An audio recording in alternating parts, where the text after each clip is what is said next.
So I decided to bring back this little mini reviews, as it's been requested a bunch of times, and it's a good way for me to kind of put out fragrances out there for you all to see that I basically don't find bottle worthy. That's kind of the whole point behind the the little minis.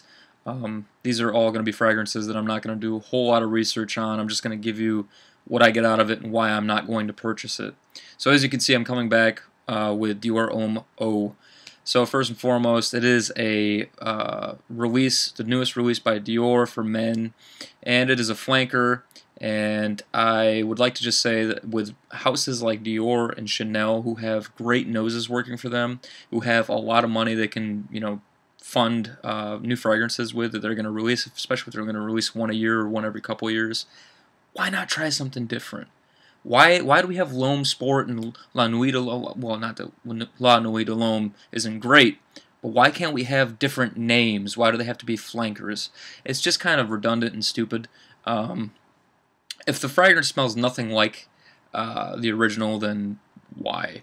Or why a different take on the original? Why so many? I just don't get it. Let's spend a little more time and effort and money into some new fragrances and trying something different, especially with you guys, you Dior's and you Chanel's out there. Come on, for real, just come on. In any case, so Dior Homme O. Okay, so I got a little sample here. This is my little spray sample, and I do have several of these actually. Come on a little card like this, blah blah blah. As you can see, I got another one in there. That's what the bottle is going to look like.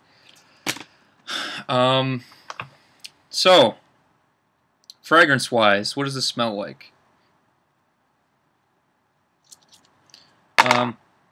Initially, I actually really like this scent. Now, I'm a huge fan of Dior Homme and Dior Homme Intense.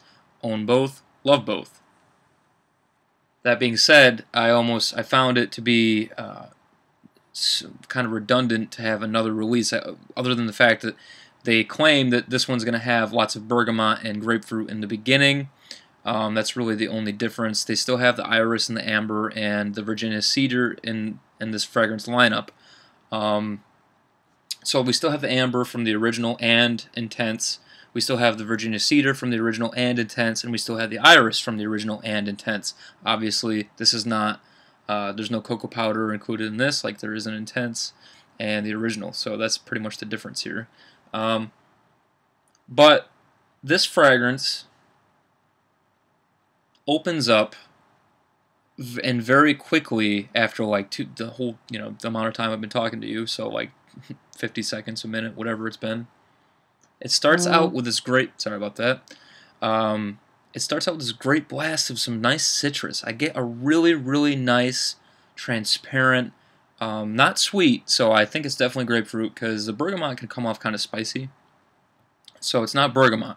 It's definitely grapefruit. We have that really nice, transparent, watery citrus fruit and lipstick. Okay, so I'm like, okay, yes, this is going to be interesting at the very least. And it quickly goes to powder bomb with amber, and it's just really, on my skin, it's dry down on this wrist. It's boring. It's like it's missing elements. It smells pleasant enough. Definitely not for the $80 they're asking you to dish out, and I definitely am disappointed because it's a release from one of the greatest designer houses, one of the greatest houses, period, in the market today.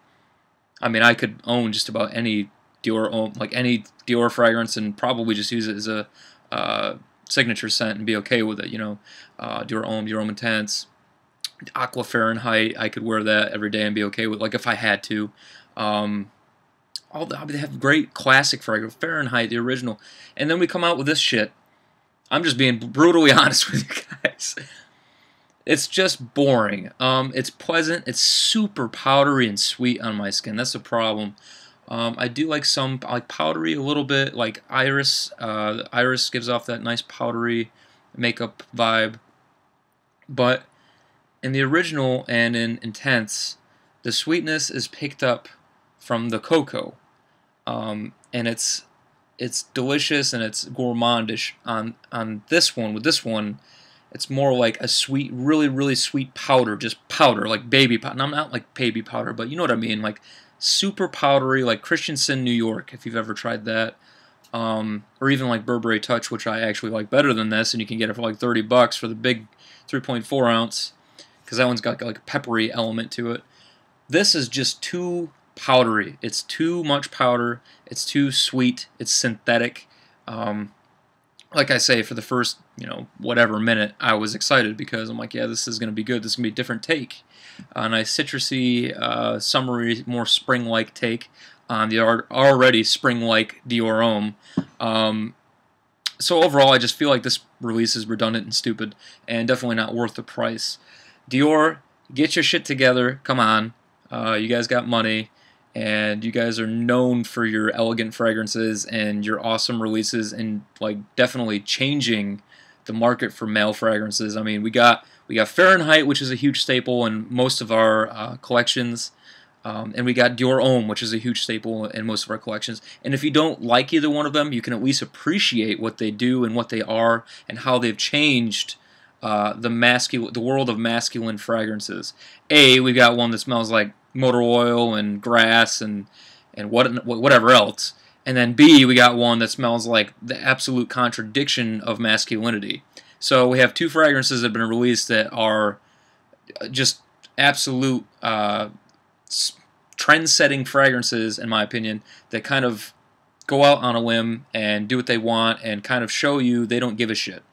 So, where are we headed? What road are we going to take? We're at the fork in the road here. Which road are we going to take? Are we going to take the bullshit road where we're coming out with Chrome Summer and Issey Miyake Summer and blah blah this and L'Homme Sport, for God's sake?